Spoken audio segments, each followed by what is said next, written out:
तब यशोदा जी देवादिदेव महादेव को याद कर कर कहती है, बाबा मैं तेरे मंदिर रोज आती हूँ, जल चढ़ाने रोज आती हूँ, मेरे शंभु, मेरे त्रिकालदर्शी, मेरे कैलाशी, मेरे अविनाशी, आप कहाँ हो? उसी समय पर देवादिदेव महादेव प्रकट हो जाते हैं और मथुरा में आज भी चिंता हरण देवादिदेव महादेव विराजमान है। आज भी मथुरा की रज में आज भी चिंता हरण महादेव विराजमान है। जहां मथुरा की इस पवित्र भूमि पर चिंता को हरने के लिए चिंता हरण महादेव वहां निवास करते हैं, क्योंकि यशोदा जी के सम्मुख में भगवान कृष्ण के लिए स्वयं शिव प्रकट हुए। और भगवान शंकर ने पूछा, यशोदा रानी से तुम क्यों चिंता करती हो, क्या हो गया ऐसा? यशोदा क्यों चिंता करती? यशोदा जी बोली, पहले तो ये बताओ कि मेरी चिंता तो आप मिटा दोगे वो तो जानती हूं, परंतु मैंने तो केवल आपको पुकारा, आवाज लगाई और आप तुरंत प्रकट हो गए। इसके प्रकट होने का कारण क्या है?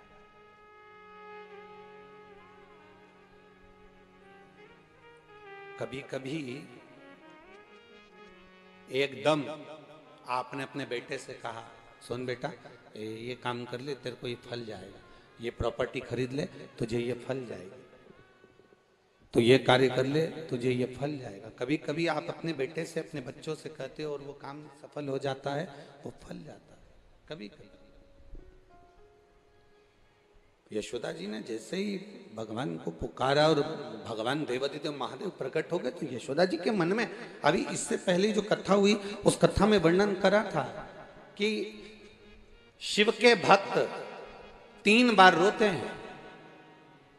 इस कथा के प्रथम में, इस कथा के पहले वाली जो कथा रही उसमें हमने वर्णन करा, नागपुर की कथा में शंकर भगवान के भक्त 3 बार रोते हैं। पहला, भगवान को पुकारते हैं तब रोते हैं। दूसरा, भगवान नहीं आते तब रोते।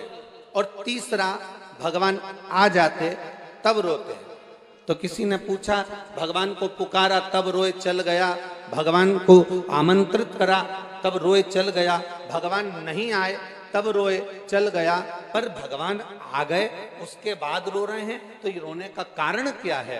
तो किसी से पूछा जाए तो वो कहते हैं, भगवान के आने के बाद, शंकर जी प्राप्त होने के बाद में शिव का भक्त इसलिए रोता है कि मेरे जैसे पापी ने ऐसा कौन सा पुण्य कर दिया जो मेरा महादेव मेरे सामने प्रकट हो गया। मेरा महादेव मेरे सामने। कुछ हमारी जिंदगी के जो पुण्य होते हैं, हमारे जीवन के जो अच्छे कर्म होते हैं, हमारे जीवन के जो अच्छे क्रम होते हैं, जब प्रबल होते हैं तब जाकर कुछ अच्छा होता है। कोसी वालों, ये कथा मथुरा में भी हो सकती थी, ये कथा गोवर्धन में भी हो सकती थी, ये कथा वृंदावन में भी हो सकती थी, ये कथा बरसाना में भी हो सकती थी, नंदगांव में भी हो सकती थी, गोकुल में भी हो सकती थी, पर मेरे देवादिदेव महादेव ने कोसी को ही क्यों चुना?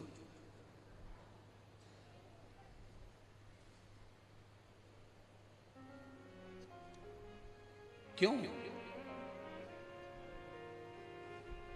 ये इस कोसी को चुनने का कारण क्या था मेरे बाबा को? बहुत अपने मन में भी ये मंथन करिएगा कि कहाँ गुरुजी आप थोड़ा सा और आगे बढ़ जाते ना तो मथुरा में कथा हो जाती, तो स्टेशन से उतरे सीधे मथुरा में बैठ गए कथा सुन।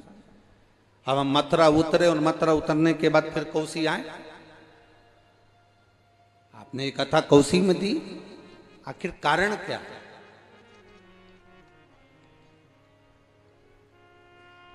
क्या कारण? ऐसा क्या है इस पवित्र भूमि क्रीड़ा स्थली भगवान कृष्ण की कौशी कला में? ऐसा क्या है जहाँ भगवान ने इतनी क्रीड़ा करी और शिव महापुराण भी मिली, तो इस धरा को मिली, इस पवित्र भूमि को मिली? उसका केवल एक कारण था। कभी आपने अगर स्मरण किया हो तो कुर्म पुराण में एक बड़ी सुंदर चरित्र लिखा,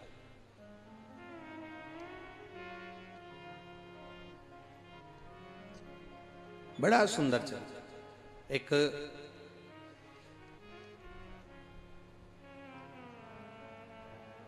कौशिक ब्राह्मण था। अगर आपसे भी पूछे ना कोई अग्रवाल जी की ये कथा कोसी में किससे मिली, तो कोसी की आप स्मरण में जरूर कहना कि मेरा शिव साधारण जगह पर कहीं पहुंचा है तो उसका कुछ ना कुछ कारण है। उस भूमि पर अगर पहुंचा है मेरा देवादिदेव महादेव तो कुछ कारण हो सकता है। और आज सब आप गौरव महसूस करिएगा कि कोशी की इस पवित्र भूमि पर कथा सुन रहे हो, ब्रज 84 कोस की इस पवित्र भूमि पर बैठकर कथा सुन रहे हो। आज आपके भीतर गर्व होना चाहिए कि ये वो धरा है जिस धरा का वर्णन कुर्म पुराण के अंतर्गत वर्णित किया। कहा एक कौशिक ब्राह्मण था और वो ब्राह्मण इतना विचित्र था कि उसको क्रोध बहुत आता था,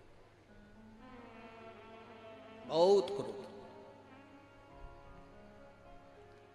और इतना चिड़चिड़पन, इतना क्रोध और गलत कार्य करना, गलत विचार रखना, गलत सोच रखना और चिल्ला चोट करना, ये वो कौशिक ब्राह्मण जो था उसको बड़ा क्रोध भरा हुआ था। अब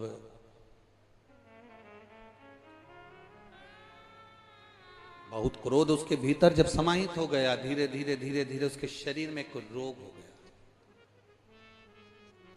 एक रोग उसके जीवन में, एक शरीर में एक रोग आ गया और उसके शरीर में कोढ़ का रोग हो गया।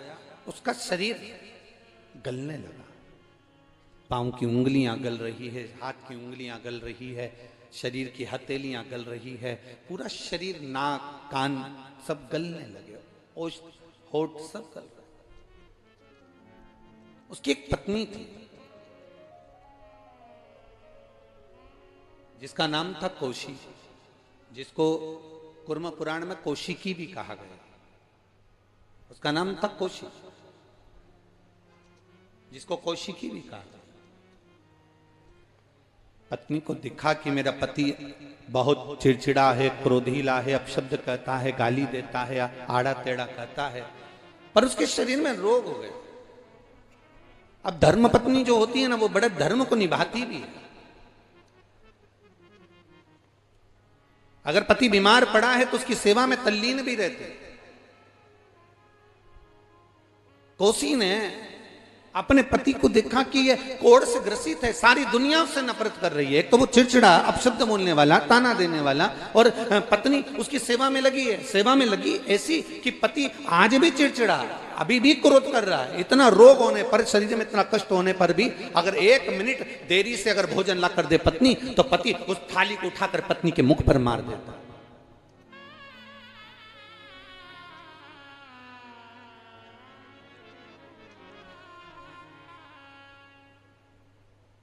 एक जरा सी देरी कर दी पत्नी ने तो पति ने क्रोध में आकर उसको मार दिया। अभी करवा चौथ गई है, आप लोगों ने सोशल मीडिया पर देखा होगा, यूट्यूब फेसबुक पर आपने सर्च करा होगा, इंस्टाग्राम पर देखा होगा। कई लोगों ने अपनी अपनी रीलें बनाई है, कई बेटे रील बना रहे हैं, कई लड़के रील बना रहे हैं, कई लड़कियां रील बना रही है, कई पति पत्नी रील बना रहे हैं। और उसमें एक बहुत विचित्र विचित्र चीजें दिखाई कि पति का आरती पत्नी उतार रही है, और पति अगर जरा सा भी कुछ गलत कर रहा है तो पत्नी उसके चेहरे पर थप्पड़ मार रही है। ये क्या सीख देना चाह रहे हो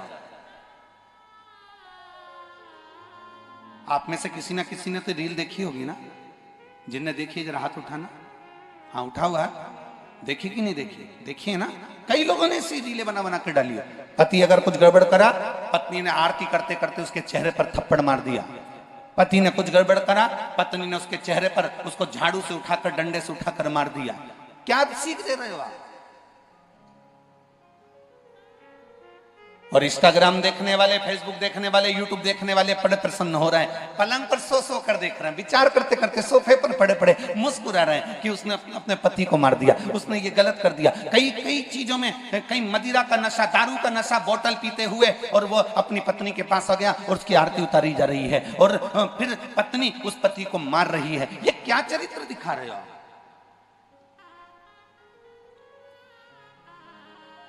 ए मेरी ब्रज की जीजियों और मेरे ब्रज के जी जाऊं,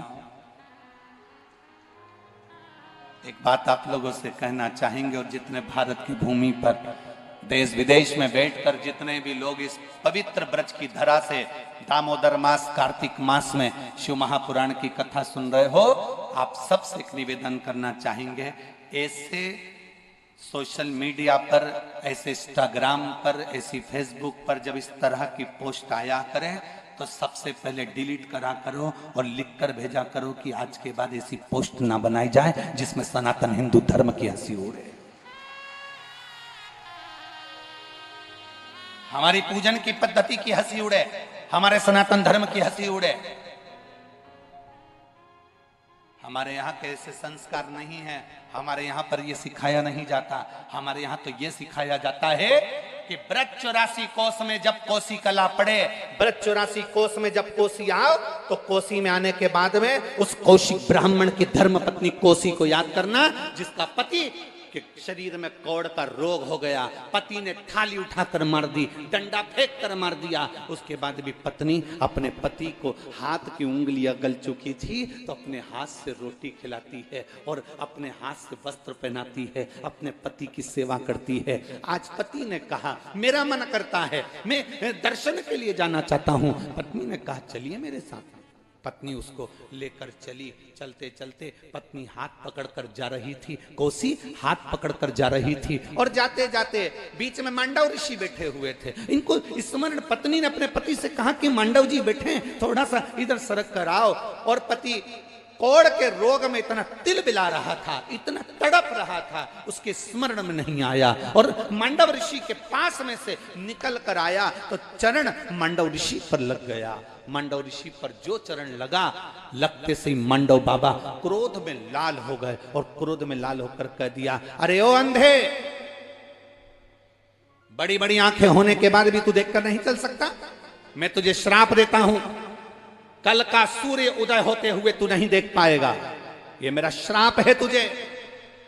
कोसी की आंख में जल भर गए, मेरे पति को श्राप दे दिया। मांडव बाबा से कहा बाबा आप श्राप वापिस लीजिए। मांडव ऋषि कहते ऐसा पति रखकर क्या करेगी जो कोढ़ में ग्रसित है? ऐसा पति रखकर क्या करेगी जो पति तेरे को बर्तन से मारता है? ऐसा पति रखकर क्या करेगी जो पति तुझे अपशब्द कहता है? ऐसा पति रखकर क्या करेगी कोसी जो तुझे अपशब्दों पर अपशब्द कह रहा हो? ये पति क्यों? कोसी ने कहा गुरुदेव आप अपना श्राप वापिस ले रहे हैं। कोसी कहती है श्राप वापिस लीजिए। मांडव जी कहते हैं मैं नहीं ले सकता। कोसी ने भी कह दिया मेरे पति ने मुझे गाली दी, अपशब्द कहा, ताना दिया, आड़ा टेढ़ा बोला, अपशब्द कहे, उसके बाद भी मैंने अपने पति की सेवा करी है। यदि मैंने अपने पति को परमेश्वर मानकर सेवा करी तो मैं भी आज श्राप देती हूं कि कल का सूर्य उदय ही नहीं होगा।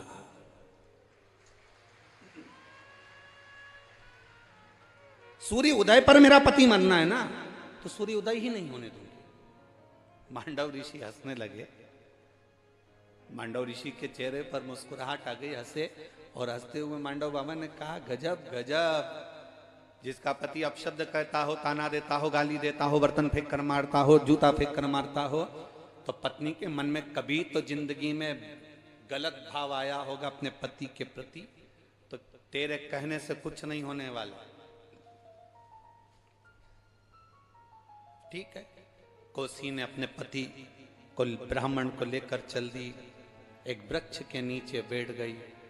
दूसरा दिन सूर्य उदय ही नहीं हुआ, तीसरा दिन सूर्य उदय ही नहीं हुआ, चौथा दिन सूर्य उदय ही नहीं हुआ।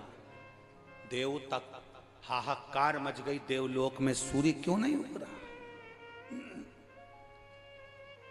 सारे देवता सूर्य भगवान के पास पहुंच गए। नारायण नारायण सूर्य नारायण। सूर्य नारायण ने पूछा क्या है, तुम प्रकट क्यों नहीं हो रहे, उदय क्यों नहीं हो रहे?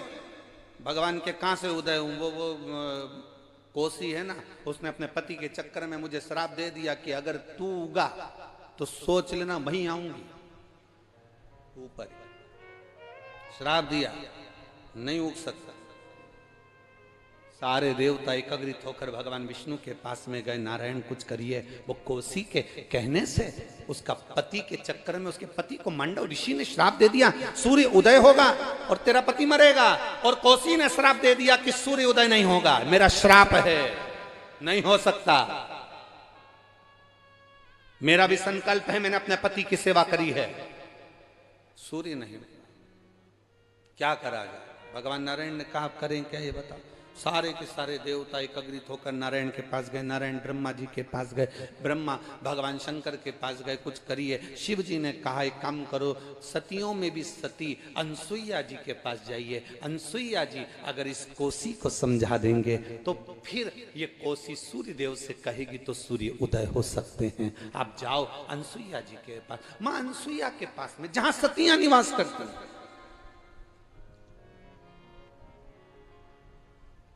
जहां सातित्वमान नारी निवास करती है।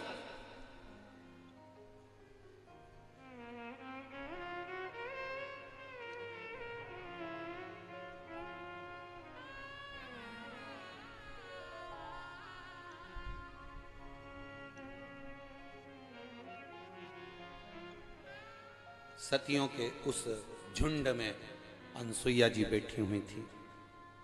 सारे देवताओं ने माता अनसुईया जी से कहा, हे ब्रह्मा विष्णु और महेश की माता, जिनको आपने पलने में झुलाया है मां, आप जाकर कोसी को समझाओ ना कि कोसी सूर्य देवता को उगने दे।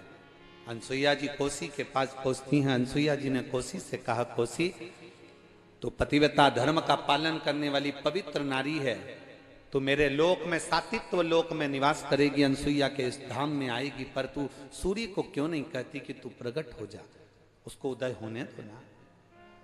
कोसी कहती है अगर वो उग गया तो मेरा पति चला जाएगा, इसलिए सूर्य को उदय नहीं होने दूंगी, मैं उगने नहीं दूंगी। अनसुईया जी ने कहा, मांडव बाबा का श्राप है, श्राप निष्फल नहीं हो सकता। तुरंत कोसी ने कह दिया, जब मांडव ऋषि अपने श्राप को वापस नहीं ले सकते तो मैं भी अपने श्राप को वापस नहीं ले सकती।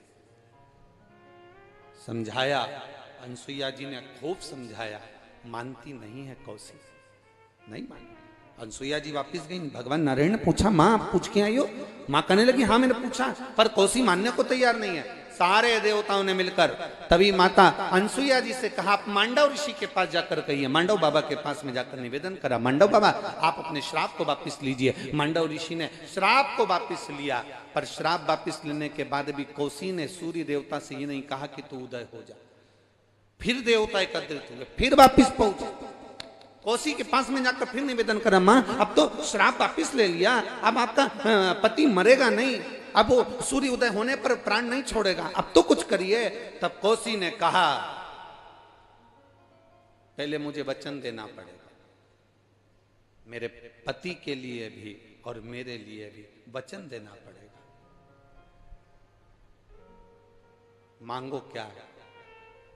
जब इस धरा पर, पवित्र भूमि पर, जब द्वारिका नाथ भगवान कृष्ण आए, क्रीड़ा स्थली उनकी यह रहे, भगवान खेलें इस भूमि पर, और मुझे वचन दो, ब्रज की परिक्रमा करते करते जब कोसी के मध्य से या कोसी के रज से कोई छू कर जाए तो उस नारी का अखंड सौभाग्य हो जाए, ऐसा वर मुझे दे, वो वर मुझे दिया जाए।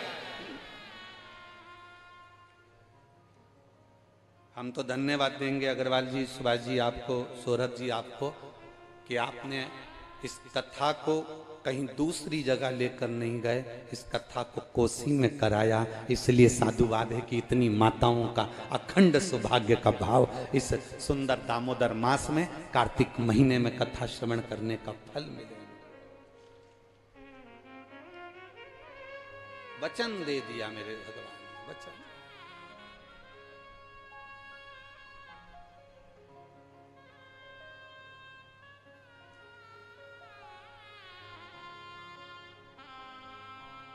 जैसे चांद में है लाली,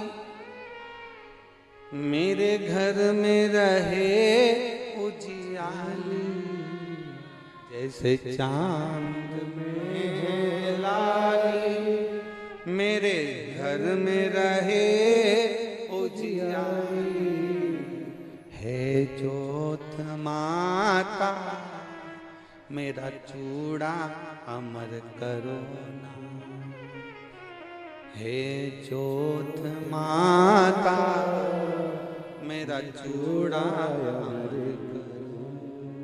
कोसी की पवित्र धारा। भगवान स्वयं कह रहे हैं, स्वयं मेरे बाबा स्वयं कह रहे हैं, पार्वती जी कह रही है कि इस ब्रज रज में मेरे कृष्ण आए, मना नहीं, जिस रज पर आप स्वयं विराजमान, स्वयं। एक नारी का जीवन माना, कई कई पति आप शब्द कर देते हैं, गालियां दे देते हैं, आड़ा टेढ़ा कर देते हैं, ताने दे देते हैं, कोई शब्दों का बाण छोड़ देता है, कोई अपशब्द कर देता है, कोई गाली दे देता है। हम कहेंगे पतियों से भी अपने घर की अर्धांगिनी की, अपनी पत्नी का सम्मान करना सीखो। और पत्नियों से विशेष निवेदन रहेगा, वो चोटी वाली बाई की फिल्म देखी हो तो देखिए, भला है बुरा है जैसा मेरा,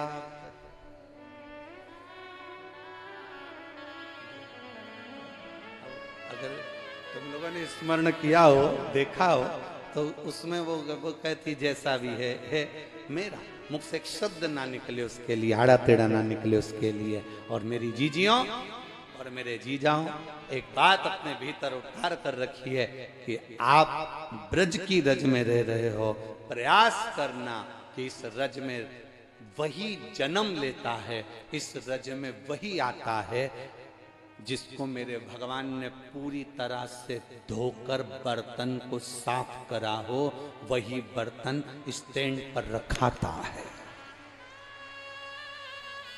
वही बर्तन, जिस बर्तन को मेरे बाबा ने, वो कहे ना, बहू जिस बर्तन को अच्छे से धो लेती है, मांज लेती, साफ कर लेती, विम पावर से सब अच्छे से उसको साफ कर लेती है, पोंछ लेती है, वही बर्तन ऊपर अलमारी में रखाता है, वही बर्तन स्टैंड पर रखाता है। जो बर्तन झूठा होता है, गंदा होता है, चिकनाई वाला होता है, वो स्टैंड पे रखा होता है।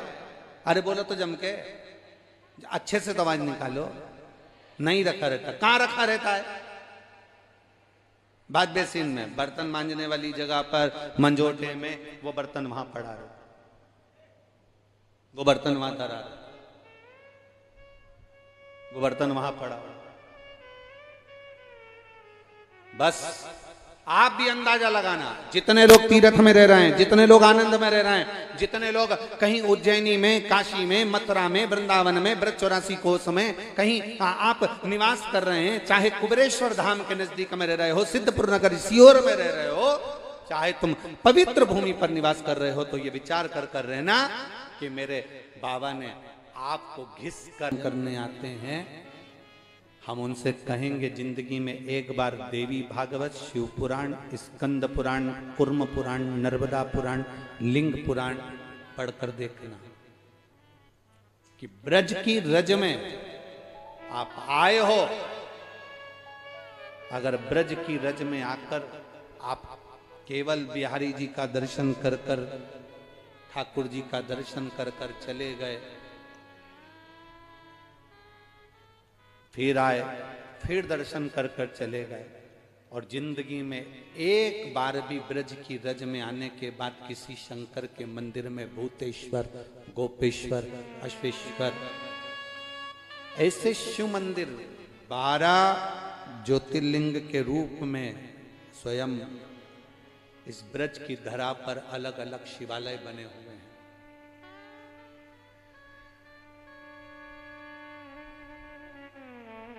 कभी जिंदगी में आओ, ब्रज की रज में आने के बाद खाली मत जाना। एक लोटा जल, ब्रज की रज में जो महादेव विराजमान है, कहीं शंकर का मंदिर हो पूरी ब्रज की रज में, कहीं शिवालय हो ब्रज की रज में, एक लोटा जल भरकर शंकर जी को चढ़ाकर और मेरे बिहारी जी को प्रणाम कर कर जाना। ये झोली खाली नहीं, भर कर लेकर आओ।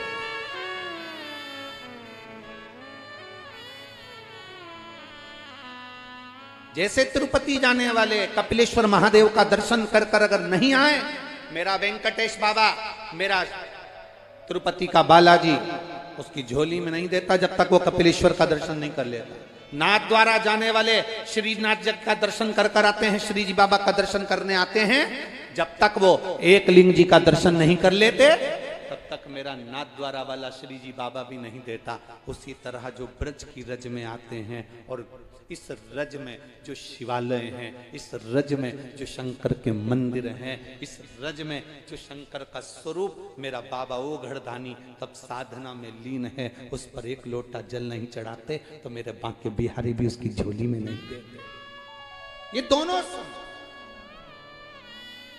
आप आए हो ब्रज की रज में, कितना कितना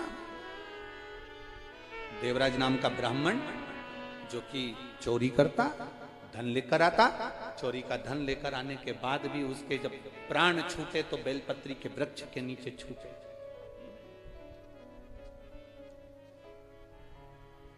प्राण छूट गए। देवादिदेव महादेव नंदी लेकर आ गए, नंदी पर बिठाकर उसको चलने लगे। उसने कहा मेरे जैसा पापी, चोरी का धन है मेरे पास में, चोरी का धन है मेरे पास में, मेरे जैसा पापी। एक पत्र में एक महिला ने लिखा है कि लोग मुझे ताना देते थे तेरे घर में औलाद कभी नहीं होगी।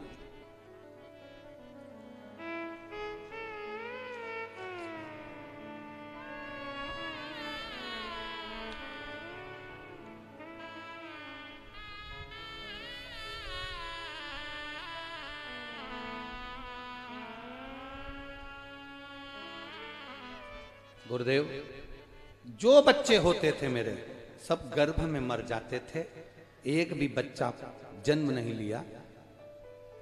सुशील कुमार दिल्ली भजनपुरा से हूं, कहीं बैठे हो तो हाथ हिला सकते हैं।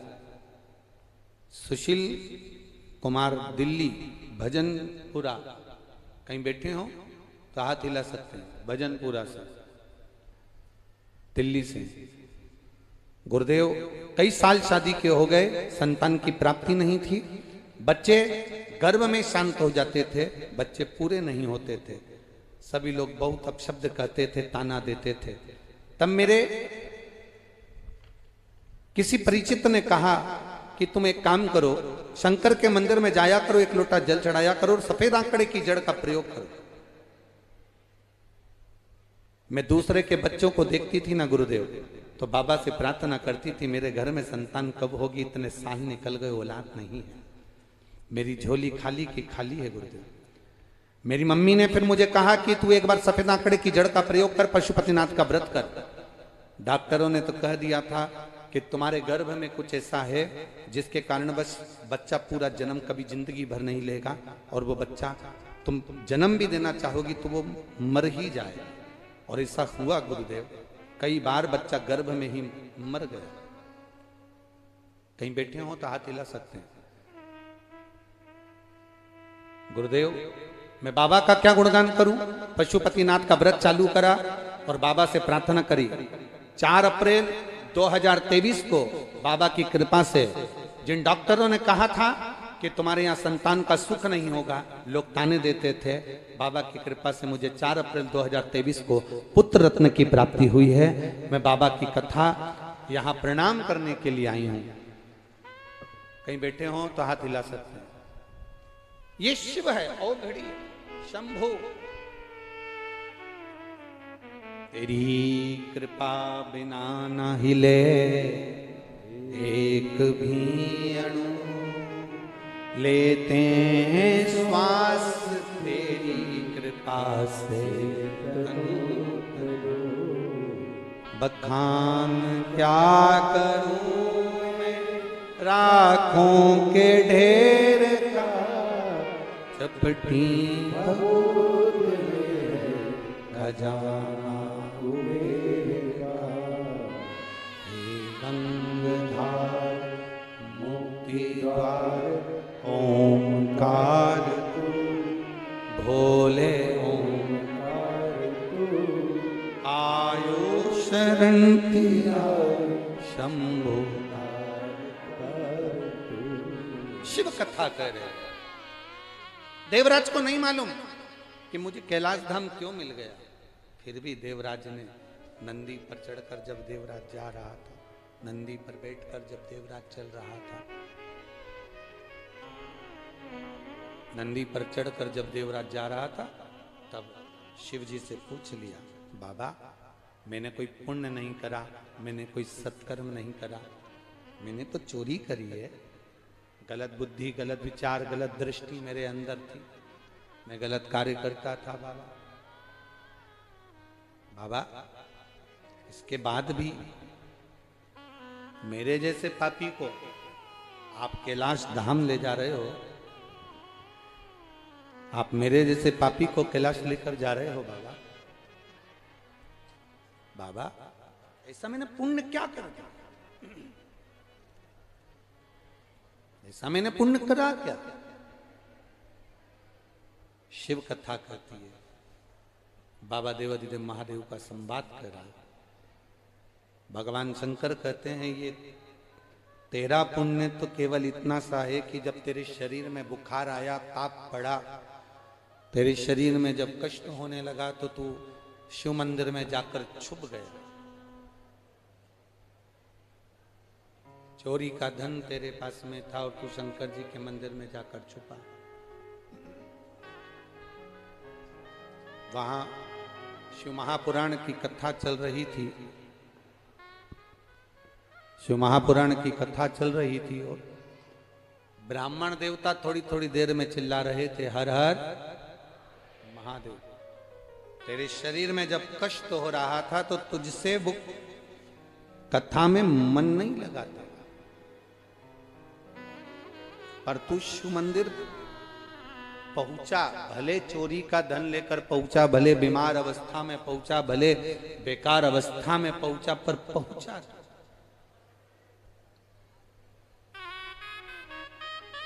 पहुंचा। किसान फसल लगाता है, किसान बीज बोता है, तो ये नहीं कहता कि बीज को मैं सीधा रखूं कि उल्टा रखूं। बोलो सही है कि गलत? बीज कैसा डाल रहा है ये किसान को नहीं मालूम कि ये उल्टा है कि सीधा है कि टेढ़ा है कि आड़ा। उसने तो बीज जमीन में डाल दिया। अब जमीन में मिट्टी का काम है, उस जल का काम है, उस मिट्टी का काम है कि उस बीज को वो प्रकट करे, उस बीज को वो जन्म दे और पौधा बाहर की ओर निकले।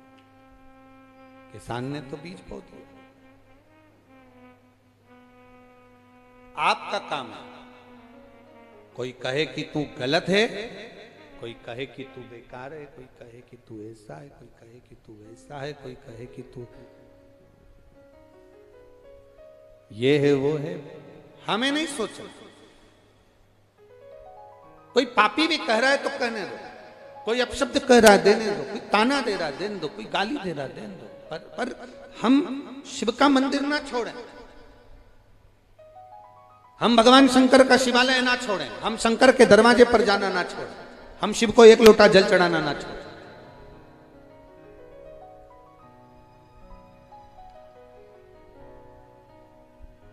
कई लोग कहते हैं, पूछते भी हैं, गुरुजी आप कहते हो कि शंकर देता बहुत है। महाराज देवता देते हैं पल्ला झाड़ के और शंकर देते हैं छप्पर फाड़ के। शिव देता बहुत है, शंकर देते बहुत है। लोग कहते हैं कि गुरुजी ऐसा शिव में क्या है? हम कहें कभी मौका मिले ना तो एक बार आपने कथा श्रवण करी होगी कि आप लोग तो ब्रज के निवासी हो और ब्रज में तो बड़ी सुंदर सुंदर रसिक रसिक कथाकार इस ब्रज की धरा पर भगवान कृष्ण की कृपा से इस ब्रज की धरा से बड़े बड़े वक्ता, बड़े बड़े संत, बड़े बड़े साधुजन, बड़े बड़े गुरुजन, बड़े बड़े एक से बढ़कर एक रसिक वक्ता इस ब्रज की धरा ने दिए हैं, इस रज ने दिए।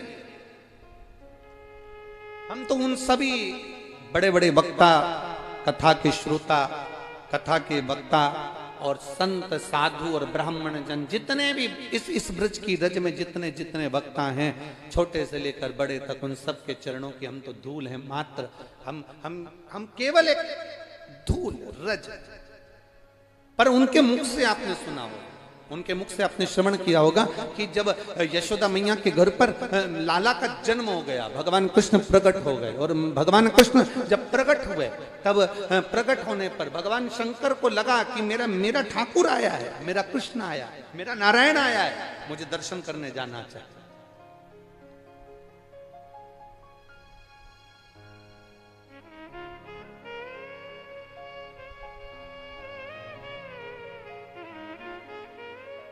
दुनिया का केवल एक मंदिर ऐसा था,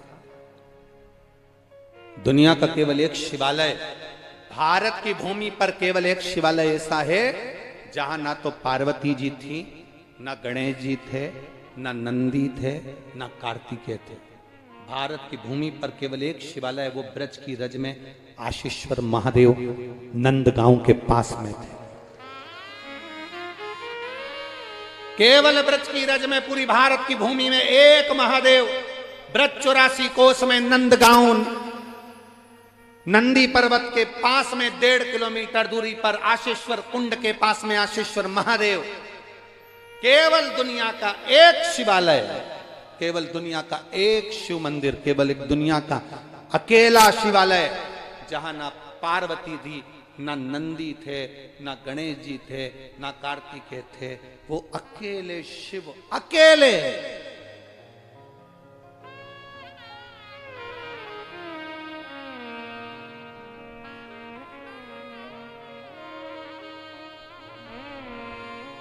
पार्वती जी पूछी भोलेनाथ जी से, भगवान शंकर से पूछा, बाबा कहां जा रहे हो, स्वामी कहां जा रहे हो, प्रभु जी कहां जा रहे हो। शंकर भगवान कुछ ना बोले। भगवान भोलेनाथ जी को मालूम था बता के जाऊंगा तो ये मुझे जाने नहीं देगी, मैं वृंदावन जा रहा हूं, मैं ब्रज की रज में जा रहा हूं, ठाकुर जी प्रगटे हैं, मुझे जाना है। अरे जा कहां रहे हो। बाबा बोले मैं बताकर नहीं जाऊंगा। इतने में भगवान गणेश जी आ गए, उन्होंने पूछ लिया पिताजी कहां जा रहे हो। अच्छा, पिताजी पर बहुत ध्यान दिया जाता है।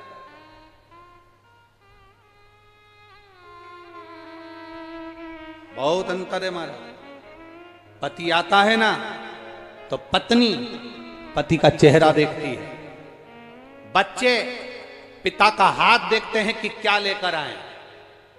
केवल दुनिया में एक मां ऐसी होती है जो ना चेहरा देखती है बेटे का, ना हाथ देखती है, उसका पेट देखती है, मेरे बेटे ने कुछ खाया कि नहीं खाया।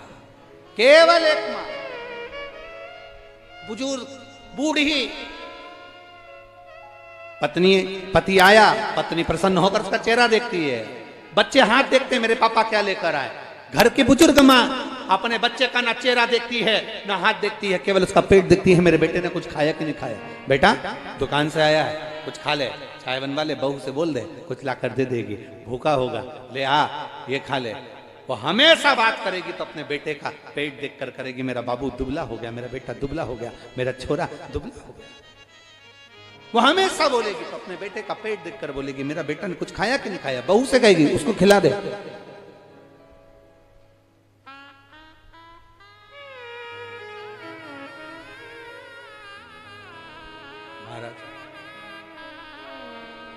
भगवान देवादिदेव महादेव से माता पार्वती जी कह रही हैं तुम जा कहां रहे हो, पहुंच कहां रहे हो, कहां जा रहे हो। शिव जी कहते मैं बता नहीं सकता। गणेश जी ने पूछा, कार्तिकेय जी ने पूछा, नहीं बोले। अकेले भोलेनाथ चल दिए। पार्वती जी ने ध्यान लगाकर देखा कहां जा रहे हैं जरा। अब ध्यान लगाकर पार्वती जी बैठी थी तो उन्होंने देखा शंकर जी थोड़ी दूर तक तो दिखे मुझे कि कहां गए, पर फिर बाद में नहीं दिखे तो उन्होंने तुरंत पहुंच गई ब्रह्मा जी के। पार्वती जी ने ब्रह्मा जी से पूछा मेरे स्वामी आए क्या। ब्रह्मा जी बोले नहीं माता, वो तो यहाँ पहुंचे ही नहीं। ब्रह्मा जी के यहाँ से भगवान नारायण के पास पहुंची, मेरे स्वामी आए क्या। नारायण बोले माता वो तो हमको दिखे ही नहीं। इंद्र कहते हमें मालूम ही नहीं है। तब पार्वती जी ने गणेश जी से पूछा तुम्हारे पिताजी कहां गए। ये घर के जो बच्चे होते हैं ये कैमरे से कम नहीं होते हैं। ये बहुत बहुत कैमरा रखते हैं। छोटे छोटे बच्चे होते हैं बहुत कैमरा। एक छोटा सा बच्चा अपनी दादी से बोला ओ दादी, ओ दादी। दादी बोली हाँ रे छोरा। दादी तू एक बार मुंह से बोल देगी क्या एक बात। दादी ने बोला कौन सी बात। दादी यूं बोल तू टे बोल दे टे। दादी ने बोला बेटा ये टे बोलने से क्या होता है। नहीं दादी प्लीज तू एक बार पहले यूं बोल टे। दादी बोली मैं नहीं बोलूंगी, पहले मेरे को बता कि तू टे क्यों बोलवा रहा है। दादी तू बोल तो सही। दादी बोली नहीं बोलूंगी। दादी ने 5 रुपए दिए, जा टॉफी खा लेना। अब बता मुझे टे क्यों बुलवा रहा है। दादी रात को मम्मी पापा पलंग पे बैठ के बात कर रहे थे, जब बुढ़िया टे बोल जाएगी तो सारी प्रॉपर्टी अपनी हो जाएगी, सारी जाएगी।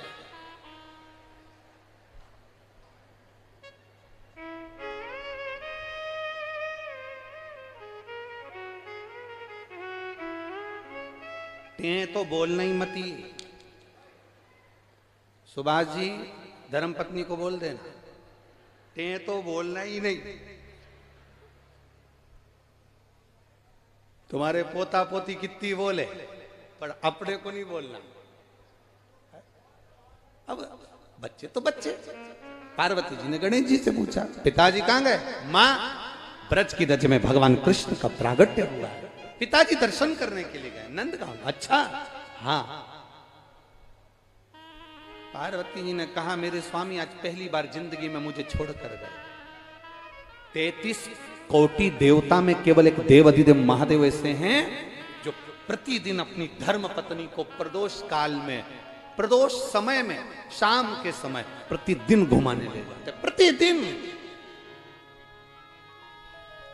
और इनको देख देख कर लक्ष्मी जी को भी थोड़ा सा वो लगता है, सरस्वती जी को भी लगता है। एक बार तो लक्ष्मी जी ने भगवान विष्णु से भी कह दिया था, क्या है प्रभु, देखो उनको शाम होती नहीं, गाड़ी उठाई नहीं, पार्वती को बिठाए, नंदी पे बैठे, दोनों चल गए, और तुम हमको आज तक कहीं लेके नहीं गए। जब हम जाते हैं तब तुम नहीं जाते, तुम जाते हो तो हम नहीं जाते। तुम खुद देख लो, कोई घर में सत्यनारायण का पूजन करते हैं तो आपको अकेले को बुलाते हैं, और दिवाली पे लक्ष्मी पूजन करते हैं तो मुझे बुलाते हैं, अकेले हमें कभी लेकर नहीं गए। भगवान ने कहा कि अब मैं क्या बताऊं, उनको देखो दोनों घूमने जाते हैं। आपके भी कोसी गांव में, आपके नगर में, आपकी कॉलोनी में, आपके दिल्ली विल्ली जहां से तुम लोग कथा सुनने आए हो, जिस फ्लैट में रहते हो उसके पास में कोई रहता हो और वो अपनी पत्नी को रोज मोटरसाइकिल पे घुमाने ले जाए, मार्केट ले जाए, मॉल ले जाए और टाकीज ले जाए, तो घर में जो बहुएं रहती है ना पत्नी, उनका भी जीवड़ा बड़ा कुड़ता। इनको कमाने से फुर्सत नहीं, उनको घुमाने से फुर्सत। और जितने यहां ड्यूटी में लगे हैं इनकी भी यही हालत है। उनसे भी कर रहे, तुम्हें कमाने से फुर्सत नहीं, नौकरी से फुर्सत नहीं, और हमें आज तक कहीं लेकर नहीं गए, कहीं कर। भगवान नारायण एक बार तो लक्ष्मी जी से कह दिया, अच्छा तेरा मन है ना तो चल मैं तुझे घुमा कर लेकर आता हूं। लक्ष्मी जी गई और तुरंत जब घूमने के लिए तैयार होने गई, तैयार होकर लक्ष्मी जी ने बैकुंठ के आज 8 दरवाजे, 8 दरवाजे में ताला लगाया, 14 खिड़कियां, सारी खिड़कियों में दरवाजे ताले लगाए, लगाकर जो बाहर आई अंधेरा हो गया। लक्ष्मी जी कहने लगे अब तो रात हो गई। भगवान बोले तो अब क्या करें? तो लक्ष्मी जी बोली अब कैसे घूमने जाएंगे? रोज लक्ष्मी जी तैयार होती, दरवाजा खिड़की बंद करती, जब तक तो रात हो जाती। भगवान विष्णु से लक्ष्मी जी ने कहा देखो पार्वती और शंकर जी दोनों जाते हैं, वो अपने घर में दरवाजे में ताला माला नहीं लगाते, ऐसे ही चले जाते हैं क्या? भगवान विष्णु बोले कुछ होए तो लगाए।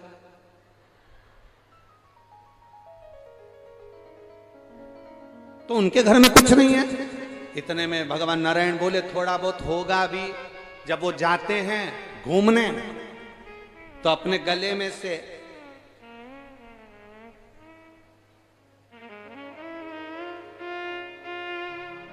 नाग देवता को उठाकर छोड़ जाते हैं। रोज जाते हैं, हाँ, सांप छोड़कर चले जाते हैं। तो कोई उनके घर में नहीं जाता। शंकर जी बोले जिसके बाप में दम हो तो चले जाए।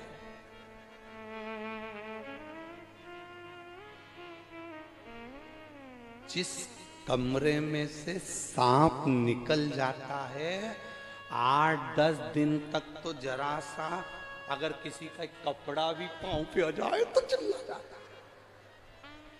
बोलो री जी हो, सही है कि गलत है? अरे बोलो तो नहीं, ब्रज 84 कोस के रहने वाले हो, बड़े मस्ती में बोलो, सही है?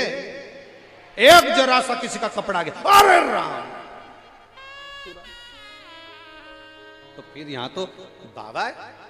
अब पार्वती जी को लगा कि रोज घूमने जाते हैं, रोज भ्रमण पर जाते हैं, पर आज तो गजब कर दिया बाबा ने, मुझको लेकर नहीं गए, मेरे को लेकर नहीं गए। अब पार्वती जी को गुस्सा आ गया। पार्वती जी बोली तुम जाओ, हम भी जाते। और पार्वती मैया तुरंत यशोदा जी के यहाँ पहुंच गई। और यशोदा रानी के यहाँ जैसे ही पार्वती मैया पहुंची, सुंदर माथे पर बिंदी माता के, सुंदर लाल चुंदड़ी माता की, और एक बुजुर्ग बूढ़ी का रूप रखकर, होठों पे लाली, नैनों में सुरमा, मेरी माँ के बालों में गजरा, और बुजुर्ग।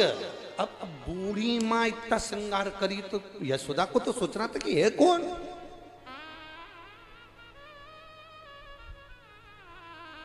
श्रृंगार कर कर पार्वती जी पहुंच गई यशोदा जी के। यशोदा जी ने दरवाजा बजाया। दरवाजा बजाते सी यशोदा जी ने पूछा, तुम कौन? पार्वती जी, मौली मैं ब्रज की गोपी हूँ, मैं तो यहाँ से निकल रही थी तो तुमको कुछ सीख देने के लिए आई हूँ। क्या सीख देना है? यशोदा, याद करो तुम्हारे बेटे के पीछे पूतना पड़ी थी, तृणावत पड़ा था, अगासुर बकासुर पड़े थे। अब सुन ले, पूतना पड़ी थी जैसे पीछे, जैसे अगासुर बकासुर पड़े थे। इतने में यशोदा जी के कानों में ले जाकर तुरंत पार्वती जी ने कह दिया, मैंने सुना है इस नगर में, इस गांव में एक बाबा आया है, भयंकर रूप वाला है, कुछ भी हो जाए उसको अपने बेटे का दर्शन मत कराना, कुछ भी हो जाए। यशोदा जी ने तुरंत, और बहुत ध्यान देना महाराज, जहर दो तरह का जहर होता है। एक जहर मुख में जाता है तो केवल एक व्यक्ति मरता है, और एक जहर कान में जाता है तो पूरा घर मर जाता है। चुगली, निंदा, बुराई, ये जहर जब कान में गया तो पूरा घर बर्बाद। किसी से कहता तुम्हारी बहू बेकार, सास के कान में थोड़ा सा जहर डाल दो, तुम्हारी बहू ने ये किया, तुम्हारे बेटे ने वो करा, पूरा घर अस्त व्यस्त हो जाएगा। एक बहू के कान में कह दो तुम्हारी सास तो ऐसी है, तुम्हारे ससुर तो ऐसे हैं, तुम्हारे ननंद तो ऐसी, तुम्हारे नंदोई तो ऐसे। वो कान में जो जहर गया, मुख में जहर जाएगा तो अकेला मरेगा, कान में जहर गया तो बहुत सारे मरते हैं, एक साथ पूरा परिवार चले जाता है। टूट गया परिवार, अस्त व्यस्त हो गया। यशोदा जी के कान में जहर घोल दिया, कह दिया कोई बूढ़ा व्यक्ति आए दर्शन मत कराना। यशोदा जी ने दरवाजे पर द्वारपालों से कह दिया, दरवाजा लगा दो, ताला लगा दो, कोई भी आए आने मत देना। अब बाबा तो बाबा थे, चल दिए भोलेनाथ अड़भंगे। सारे देवताओं की उम्र का वर्णन लिखा, ब्रह्मा जी इतने, नारायण ऐसे, इंद्र ऐसे, वायुदेव, जलदेव, गरुण देव, वरुण देव, ये सब का वर्णन आया, पर भगवान शंकर का कहीं वर्णन नहीं आया कि शंकर जी की उम्र कितनी है। तो यशोदा जी के पास खबर गई कोई बुजुर्ग आया है, बड़ा बड़ा तेजवान है। यशोदा जी ने तुरंत कहा, मैं अपने बेटे को यहाँ क्या करूँ उसके पास में जाकर। यशोदा जी का जाओ तो सर। यशोदा जी ने दरवाजा खोला, पूछा क्या बात है बाबा? बाबा बोले तुम्हारे लाला का नाम सुना है, दर्शन करने आया हूँ। इतने में तो यशोदा जी बस मन में कहा, कितना सुंदर बाबा है, राख लपेटा, इसके चेहरे पर कितना चमक है, बस मन कर गया। ठीक है बाबा, अब भी लाई। अंदर गई यशोदा जी, लाला को उठाया, लेकर चली। इतने में पार्वती जी बीच में जूड़ा ऊड़ा बांधी, सुरमा लगाई, सामने खड़ी हो गई। यशोदा रानी, तुम्हें मैंने बताया था एक बुजुर्ग बाबा आया है, भयंकर है वो। यशोदा जी के भयंकर तो नहीं है, पर सुंदर बहुत है, बूढ़ा भी बहुत, मेरे बेटे को आशीर्वाद देकर जाएगा। पार्वती जी ने कहा, हमें क्या जाता है, ले जाओ, बाद में तुम्हारे साथ कुछ हो तो हमसे मत कहना। इतने में यशोदा जी बोली, अरे एक बार तू तो देख कर आ। पार्वती जी ने कहा, अब भी आती हूं देख कर। और जो पार्वती जी गईं, और ऊपर छज्जे में पार्वती, नीचे भोले बाबा। पार्वती जी ने जो झांका, शंकर जी ने डमरू खड़काया, जो ऊपर देखा, देखते सी शंकर जी मन में सोचे, ये कहां से पहुंच गई।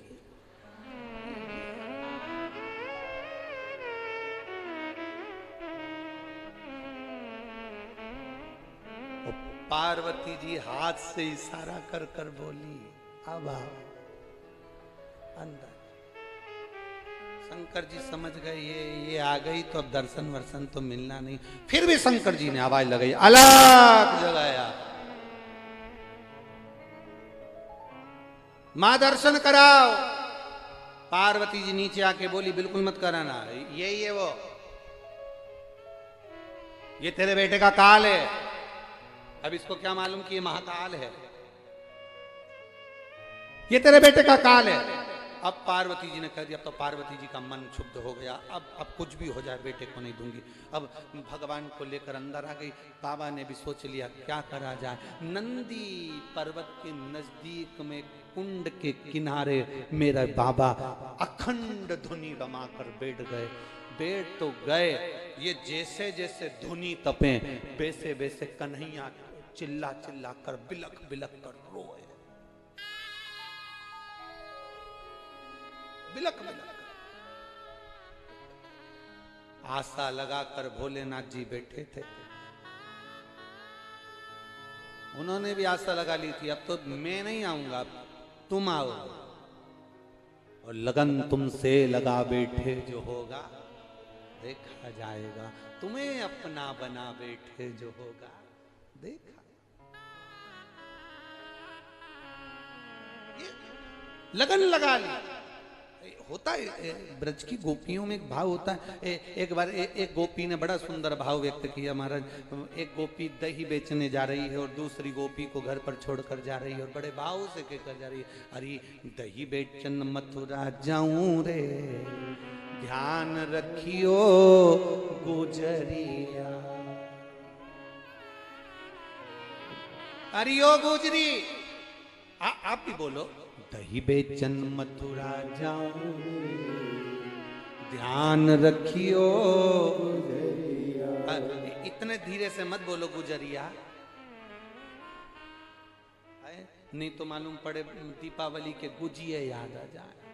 थोड़ा अच्छे से आवाज लगा के, दही बेचन मथुरा ध्यान रखियो गुजरिया, शाम से पहले घर ना आऊं रे, ध्यान रखियो। सखी बोल रही है, मुझे छोड़कर क्यों जा रही है? अरे सुन, काना जो आवे तो, क्या विचार है, भगा दें? सखी कह रही है, काना जो आवे तो आवन दीजिए। सखी ने कहा, चोटा घर में आए और तू के आने दो तो चोर सामान ले जाएगा तो कुछ तो कह, सुन तो सरी, काना जो आवे तो आवन दीजिए, पर सखी चढ़ने ना दीजिए अटरिया, ध्यान रखियो। अरे सखी, मेरी छत टूटी हुई है, कन्हैया आएगा, छत पे चढ़ गया, गिर जाएगा, उसके पाँव में चोट लग जाएगी ना। तो सखी बोल रही है, उसके लिए मुझे छोड़ के जा रही है। अरे सुन तो, काना जो आवे तो आवन दीजिए, और चढ़ने ना दीजिए अटरिया, ध्यान रखियो। और सुन सखी, अरे माखन जो खावे तो, अरे कोसी वालों, अब एक लाइन तुम्हारी तरफ से चाहिए, खाने दे कि नहीं खाने दे? पक्का? बस तो फिर, माखन जो खावे तो खावन दीजिए। तो सखी बोल रही है, जब आएगा खाएगा तो मुझे क्यों छोड़ के जा रही है? तो उसने कहा, तोड़ने ना दीजिए मटकिया, ध्यान रखियो। और तीसरी बात, पूरे ब्रज का आनंद, काना जो जावे तो, ये ब्रज की गली से जब गया तो लोग आज तक रोते, काना जो जावे तो जावना। सखी कह रही है, वो तो अपने पिता की नहीं सुने, मैया की नहीं सुने, तो हमारी कक्का सुने। उसको मना करो इधर मत जा, तो उधर ही जाता है, वो हमारी सुनता ही नहीं है, तो फिर करें क्या? कैसे मानेगा वो?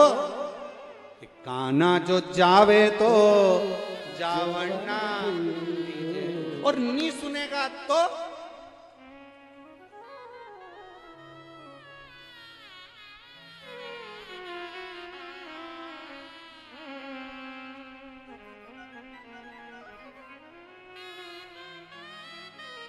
आखिरी का तोड़ है, काना जो जावे तो जावना, और अगर चले गया तो छीन लीजिए बाकी बंसुरिया, ध्यान रखियो।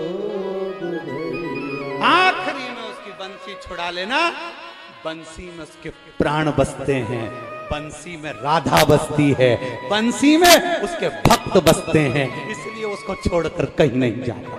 छुड़ा छीन लीजिए बाकी बंसुरिया,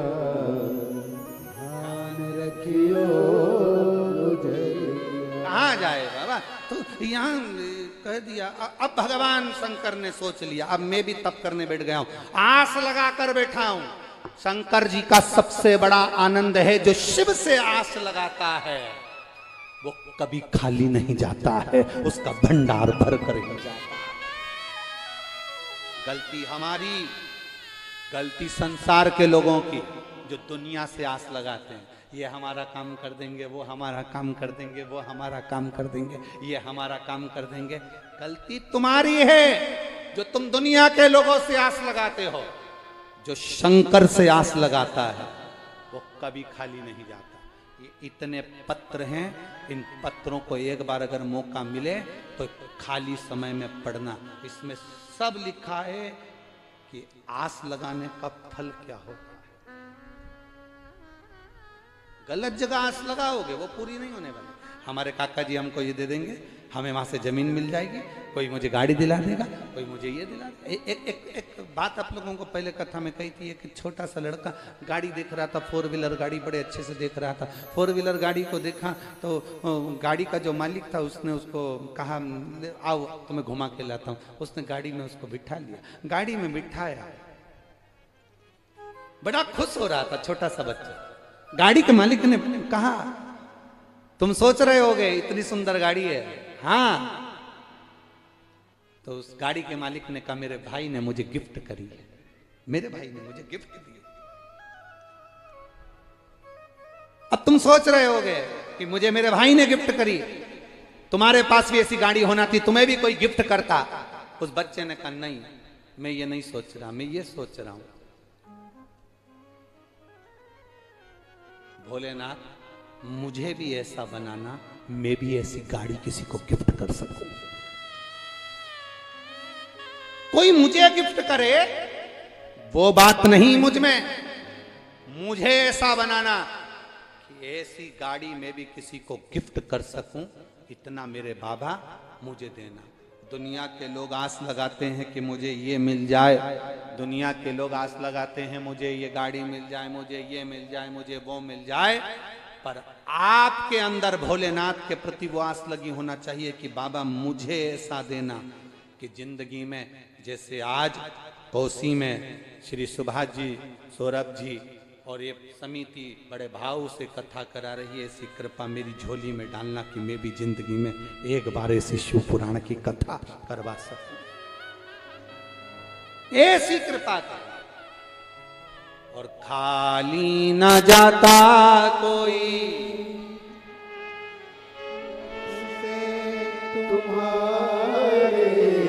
खाली न जाता कोई दर से बाबा ऐसी करुणा मेरी जिंदगी में करना कि मैं भी दे सकूं,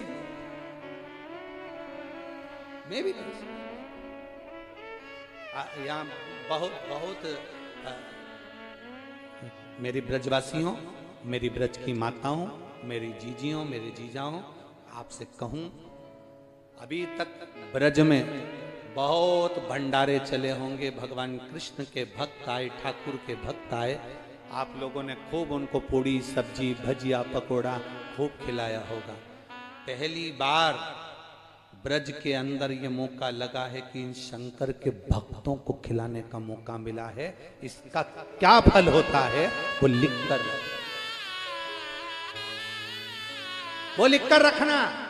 एक डायरी लेना, उस डायरी में 2-3 चीजें जरूर लिखना कि मैंने 5 रुपए का पानी 3 तारीख को किसी को पिलाया था, और वो डायरी उठाकर रख देना। 1 महीना इंतजार करना कि वो तुमने जो पानी पिलाया था वो हजारों लाख गुना हुआ कि नहीं हुआ, वो लिख कर रखना। और एक चीज और लिखना कि मैंने शिव महापुराण की कथा पंडाल में जाकर सुनी थी ब्रज की रज में। मैंने भोलेनाथ को अपने व्यस्त समय में से 3 घंटा 2 बजे से 5 बजे तक मैंने भोलेनाथ जी को अपना समय दिया है। तुमने शंकर जी को जो समय दिया वो लिख कर रखना। तेरी दुख की घड़ी में भोलेनाथ भी तुझे समय देगा, ये निश्चित है। काल किसके हाथ में? काल की गणना करने वाला कौन? समय बनाने वाला, तिथि बनाने वाला, वार बनाने वाला, नक्षत्र बनाने वाला। एक बार शिव महापुराण को उठाकर पढ़ना, उसमें लिखा है तिथि बनाई भोलेनाथ ने, वार बनाया भोलेनाथ ने, समय बनाया भोलेनाथ ने, घड़ी बनाई भोलेनाथ ने, पल बनाया भोलेनाथ ने, नक्षत्र बनाया भोलेनाथ ने। एक एक चीज बनाने वाला मेरा शंभू है। अगर वो घड़ी बनाना जानता है तो घड़ी सुधारना भी जानता है। अगर तुम्हारी जिंदगी में तुम्हारी घड़ी अच्छी नहीं चल रही, समय अच्छा नहीं चल रहा, कुछ मत करो, घड़ी की दुकान में आके बैठ जाओ, शिव महापुराण में आकर बैठ जाओ। तुम्हारा समय, तुम्हारी घड़ी धीरे धीरे बाबा अच्छी चलाना प्रारंभ कर देता है, समय बदल देता है, वो बदलता है।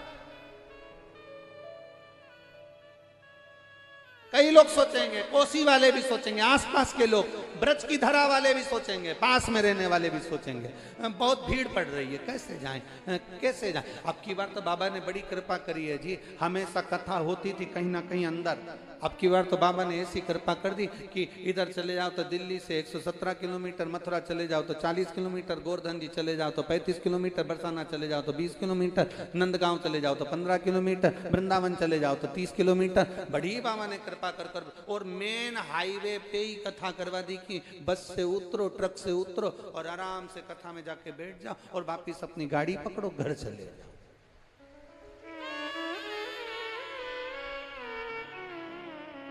तुम्हें टेंशन नहीं है,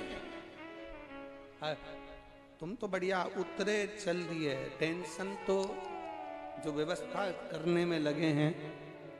पर साधुवाद दूंगा, साधुवाद है इस उत्तर प्रदेश की पुलिस को, जिन्होंने बहुत सुंदर व्यवस्था ट्रैफिक की संभाल रखी है, उसके लिए यहाँ की प्रशासन को साधुवाद, बहुत बहुत साधुवाद है। यहाँ के collector, SP, DSP, SDM, TI आदि आदि जो भी हैं, कमिश्नर आदि, सबको साधुवाद, बहुत बहुत साधुवाद। बहुत अच्छी व्यवस्था आप लोगों ने आज संभाल के रखी, बहुत व्यवस्था करिए। आस लगाकर बाबा बैठ गए। अब बाबा बैठे तो सरीपन, तो यहाँ बाबा तब करे वहां कान्हा रोए। यशोदा जी ने अपनी वो सखी से कहा, सखी, वो तो सखी कहती मेरा बेटा तो रोए जा रहा है, ठीक ही नहीं हो रहा, करूं क्या। इतने में पार्वती जी ने ध्यान लगाकर देखा कि शिव कृष्ण के बिना नहीं रह सकते, कृष्ण शिव के बिना नहीं रह सकते। तब यशोदा जी से पार्वती जी बोली, लाला को एक बार उस बुजुर्ग बाबा से अपन झाड़ा लगवा कर लेकर आते हैं। तूने तो कहा था वो काल है। इतने में तुरंत पार्वती जी ने कहा, वो काल तो है, परंतु वो सबके लिए काल नहीं है, किसी किसी के लिए वो महाकाल भी है, तुम चिंता मत करो। कभी कभी नींद की गोली ज्यादा खा लो तो व्यक्ति के प्राण भी जा सकते हैं, पर कभी कभी डॉक्टर भी लिख देते हैं कि नींद की गोली खाओ तो तुम्हारा स्वास्थ्य ठीक रहे। कभी कभी हमारे लिए गलत जगह पर जाना दुखदायी होता, और कभी कभी किसी व्यक्ति के जीवन में थोड़ा सा ज्ञान देना सुखदायी बन जाता, सुखदायी। चलो बजे। पार्वती जी तुरंत यशोदा जी से बोली। यशोदा जी ने कहा कि तुम अपन बेटे को लेकर जाएंगे, और बाबा ने उसको ले लिया। तो पार्वती जी मुस्कुराकर बोली, अगर तुम्हारा बेटा उस बाबा की गोद में आ गया ना यशोदा, मैं दिल से कहती हूँ, जो एक बार शंकर की चौखट पर चले जाता है, शिवालय में चले जाता है, शंकर के द्वार चले जाता है, शिव महापुराण में चला जाता है, वो फिर बाबा की छत्र छाया में मरते दम तक बना रहता है। कुछ सहज है। जरा एक बार पूरी महाभारत को उठाकर देखिएगा।